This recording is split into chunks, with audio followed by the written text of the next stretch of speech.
In front of me is Samsung Galaxy A90 5G, and let me show you how to change keyboard language on the following device. So at first, just open the messages, and once you are creating a new one, you can see the current language, which is English, and you can smoothly write in English now.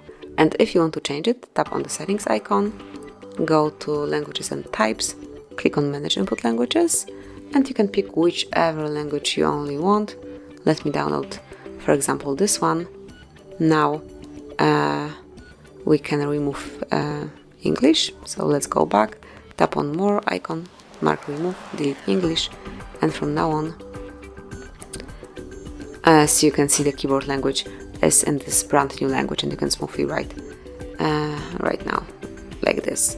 Then whenever you'd like to go back to English or maybe change language one more time, perform the same operation, click on manage input languages and choose the one that you want to apply.